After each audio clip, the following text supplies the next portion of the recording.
Hey guys, today I'm gonna do a 2D to 3D conversion using GIMP and the 3D converter 2. But this time I've picked a simpler 2D image so that it's easier. Otherwise, it gets complicated to explain. So I think this one should be easy to do. I hope. So this is the image, the 2D image, and I've just created a new layer, and I call that layer edge underscore RGBA underscore image.png, and this is the so-called edge image. So this is like the 1 pixel wide edge image, which is basically a segmentation of the image. So what you do is that you take the pencil tool,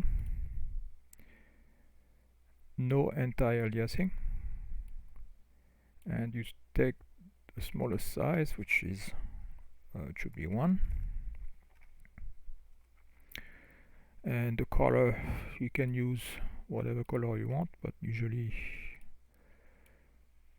I use red, and you just draw with the pencil tool wherever there is a depth change. So let me zoom 200. So for instance, depth change, there's going to be a depth change along here, along here, along here, along here, because clearly the depth at the monolith is not the depth at the sky. So that's, you just follow the contours. So to do that I use the pencil tool, but I think you could probably also use the any of the select tools. And once you have your selection, you just do stroke the selection. There's an option to stroke, and I think the end result is probably the same. I mean, I use the pencil tool, but I mean, you can do, I think it's the easiest way to do it. It's a bit tedious, but I think it's, so I'm gonna start. So let's see if I need to do anything here. No. So what you do in order to draw straight lines, if I remember correctly, okay, let me just, yeah, so you have to do shift. So you click on your, let's say I'm gonna start here, and then use shift, use the shift key. That creates straight line. So you just create straight line like that. You follow, you just follow the contour. Should be straightforward. If you make a mistake, Ctrl Z, that should bring you back just before the mistake. So you just follow the contour. Okay, and make sure you are doing this on this layer, the edge image layer. So you keep going. I think I'm gonna do it, and then I'll be right back until I'm all done. So I see you around. Okay, so I've just finished doing the edge image, the segmentation, using the pencil tool. By the way, when doing the pencil tool, make sure the dynamics is off, because usually I use my tablet and I had the basic dynamics, and then when I was doing the tracing with my mouse, sometimes I was getting transparency. So make sure dynamics is off, so that when you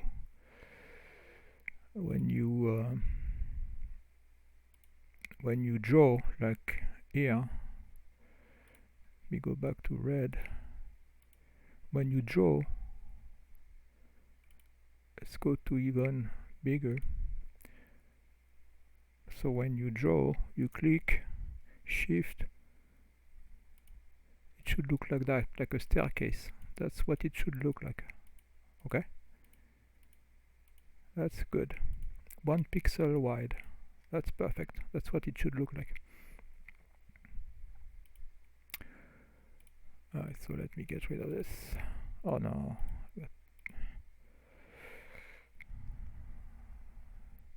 Control Z, huh, if you make a mistake.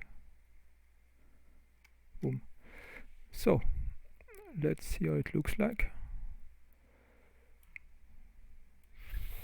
So for instance, for this guy, that's how it's going to look like. You just follow the contour, and here you make sure when you have a junction, you make sure that there's no gap. What this does is it prevents any depth that's computed here or set here to migrate here, to propagate through this. This blocks, that red border blocks any propagation. Okay, I hope this makes sense. So I did this for all the guys. Okay, so even here I did it. You don't really need to do that because here's a gap, and here it's open because basically the depth on the ground should be equal to the depth at the shoes, so it's open, so the propagation is completely fine here. Okay, so now we're gonna do the gimp paths. Okay, so now we are ready to do the gimp paths. So the gimp paths, they are used for the depth clues. So for each gimp path, you give the name of the gimp path indicates the depth of all the pixels along the path. So, but here we're gonna do it in stages so that we can see what's happening. So the first stage is that I'm gonna create a gimp path here with value 255, so pure white foreground, the most in the foreground. This ridge, the ridge, I'm gonna put it at I'm just gonna put it at 0, 0, 0, which is the pure black. And the sky, I'm just gonna do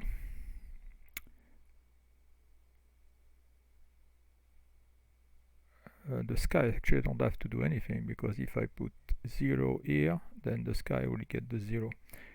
I'm not completely sure it's supposed to be. I don't know if there should be a little bit of a gradient here. So maybe 0 here and something, I don't know, like 100 here. I'm not sure, but for this conversion, I'm just going to put the sky way back, so at 0. So let's do that. So the gimp path are going to show up here. So let's do one. Let's do a gimp path. So I think this is the path tool. Okay. Let me make sure it's reset to default and pick polygonal so that it's always straight lines. And let's go to town. So you click to start the path, so that creates an anchor. So here I'm gonna do that one. So click so here the plus on the upper right means that if you click, you're gonna add another anchor. So you don't have to. I just need to do another one here, but to show you, when you click, left click, it creates, you see, you keep creating anchors. But here in this case, Control Z to go back. Here I just want to create one segment, so up here. And what I do to close it, I just click on something else, and then the path shows up here. So here I'm gonna rename it. So the name should be, the first 3 digits should be the depth in terms of grayscale value, from 0 pure black to 255, which is pure white. So here I want to be pure white, the most in the foreground. So you put 255 and then you can space, and then here you can put whatever you want. But here I'm just going to do 255. Okay, so and I think now it's visible if you click here. So that's my 255. I'm gonna do another one along the ridge. So I'm gonna do another one. So I click on the path tool and I just follow the ridge. So it doesn't have to be precise, you just follow the ridge. So you click, left click, that's creating an anchor, and then you just follow the ridge. And I'm gonna stop here, and I'm actually gonna continue on the other side. And to do that, let me make sure I know what I'm doing. I think it's a control. I don't remember if it's shift or control. Yeah, it's shift. Shift is gonna create a new component, a new anchor. Okay. So you can continue on this side. So here. So here I just click on this to finish basically the path, to close, not close, but to finish my editing of the path. So this is this one, unnamed, so it's gonna be at 0, 0, 0. And what I like to do is to order my paths from most in the foreground to most in the background. So this guy, I'm gonna bring it down. So now this is this one and this is that one, the one I just did. So here I think what we can do here, we're gonna run the 3dconverter2 and see what we get. Basically what we should get is a gradient from here to there, and this should be all black, and we'll worry about the rest later. Okay, so what you do, you need to export the GIMP paths. So what you do is that you just click on one of them, right click, and there should be export, and here you change that to export all paths.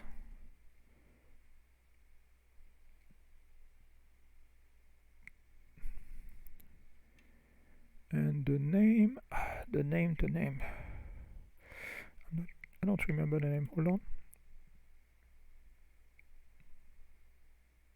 GIMP, this one, this is the name, GIMP underscore paths.svg.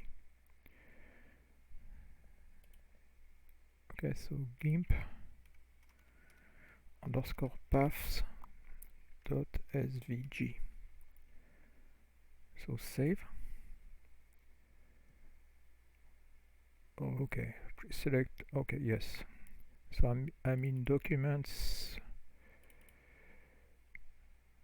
and I am dev maps, no, not dev maps. Or this one, 3D conversion and 001. So save here, wherever you are working on. Yes, so this is the directory I'm working in. So here I always make sure I save quite often the GIMP, my GIMP document. So that's it here. So this is the image I got from the internet, and this is the same image but renamed content underscore image.png, so that it matches what's in the input file, so that you don't have to worry about it.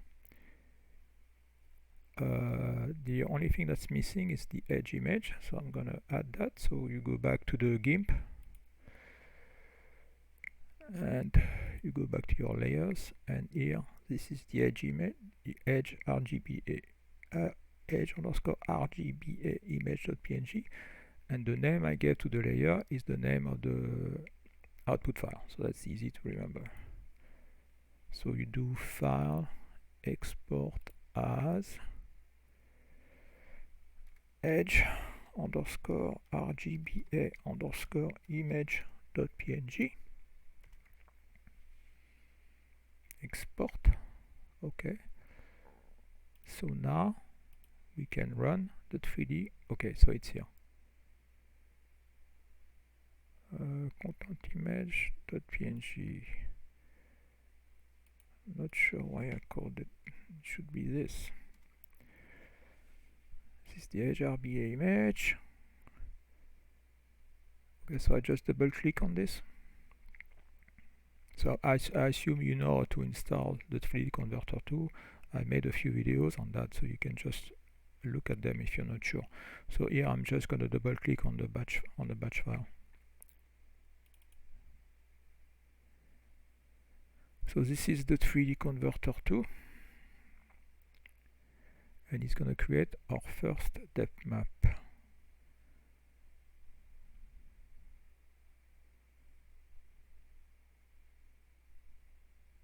shouldn't take long. Okay, it's done. Okay, so let's see what we got. Let's go back to the GIMP and let's maybe open a new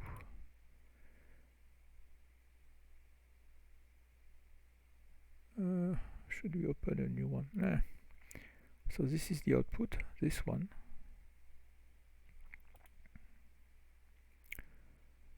Okay, so actually this is pretty much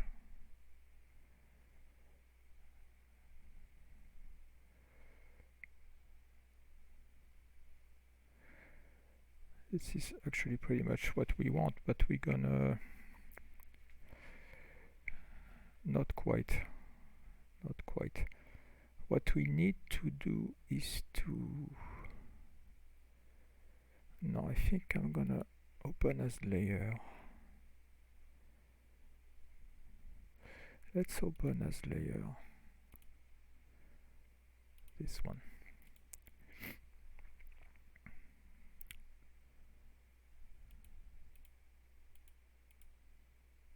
Let me check. I think there's a propagation here that's happening. I want to see if the edge image is properly closed. I think there's propagation happening here.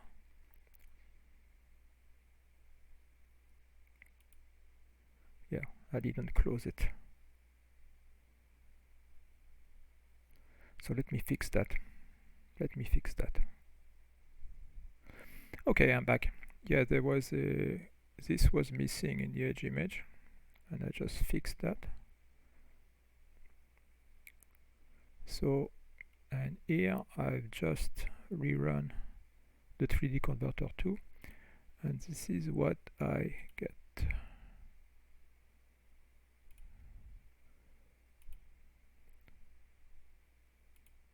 Okay, so now it's correct. So you have the gradient, all black here, and of course because it's open at the shoes, the depth here gets propagated inside. Okay, so you got the depth propagating inside, and here it's it looks like it's a single grayscale value, so that's would have to be fixed, but you have propagation going up like this. So now we have to work on the GIMP paths to get something correct. So I think I'm gonna do that, and I will be back. Okay guys, I'm back.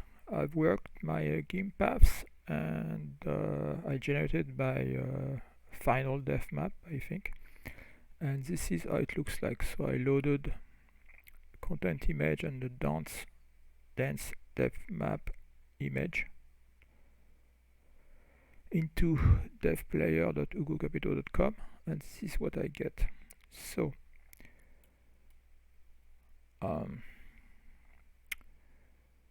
it's not going to be perfect because 3D Converter 2 is trying to propagate those depths so that the depths at the GIMP paths are always satisfied.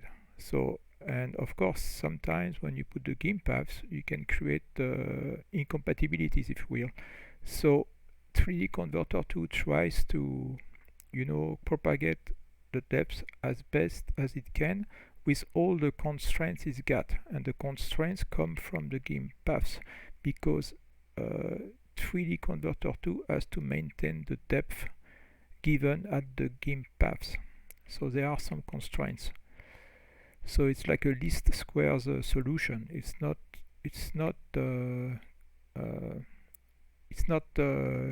exact usually, but it's the closest you can to get. It's the closest to the perfect solution in terms of least squares. So this is what I get. So I think I got the monolith pretty much correct. It's not always simple because you have things in the way, and I'll show that on the GIMP document. Okay, so this is, I think the depth map is correct, or as best as it's gonna be.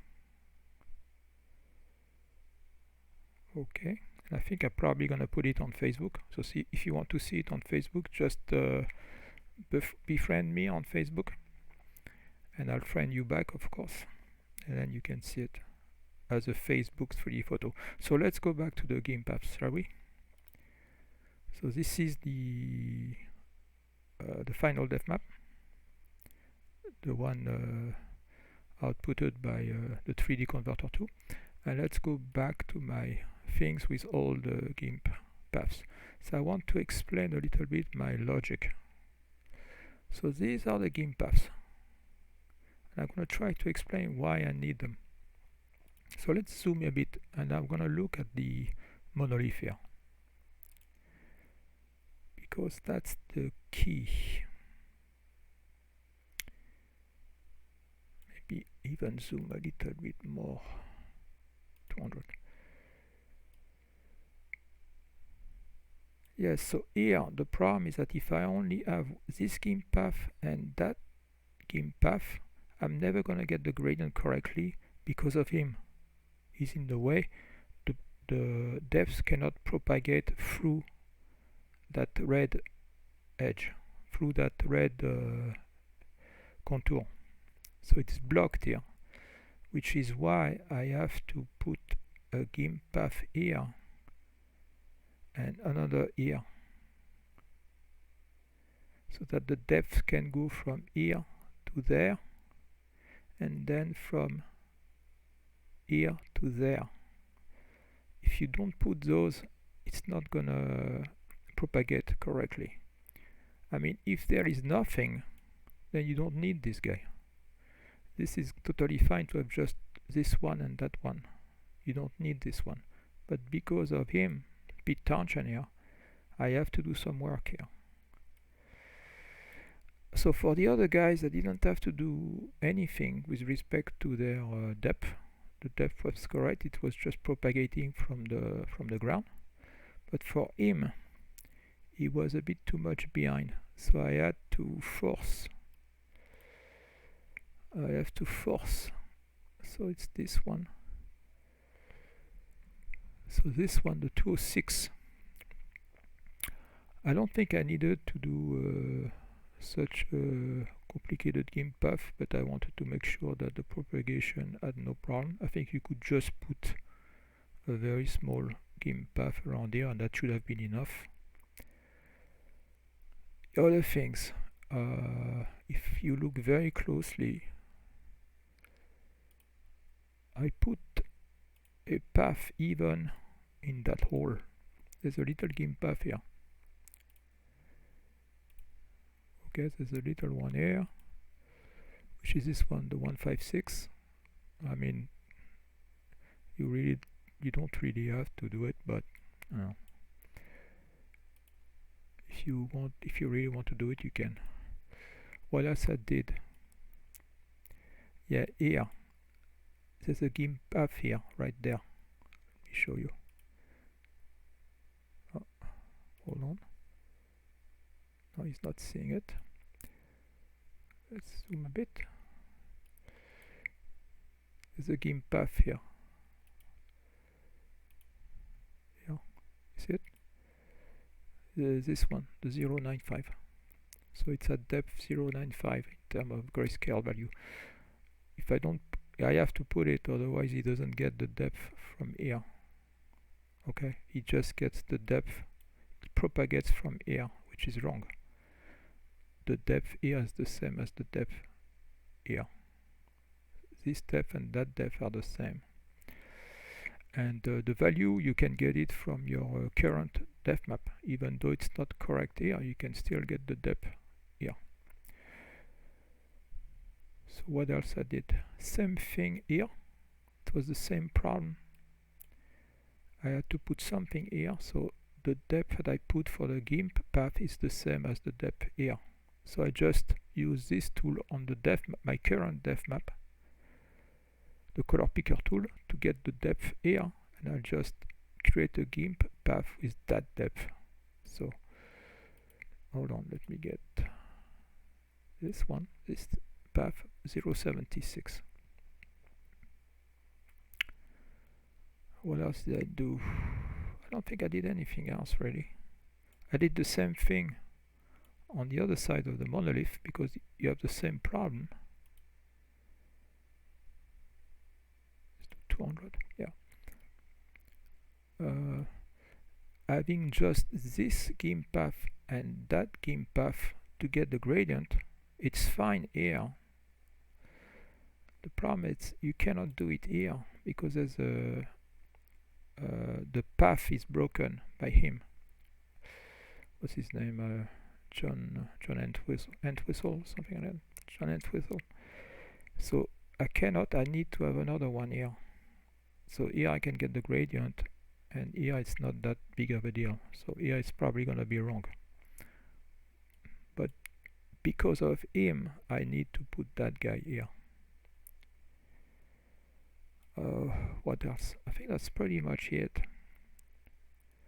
So the beauty of the gimp path is that, as I said before, the depth is in the name. So if you want to change the depth of any gimp path, you just rename it.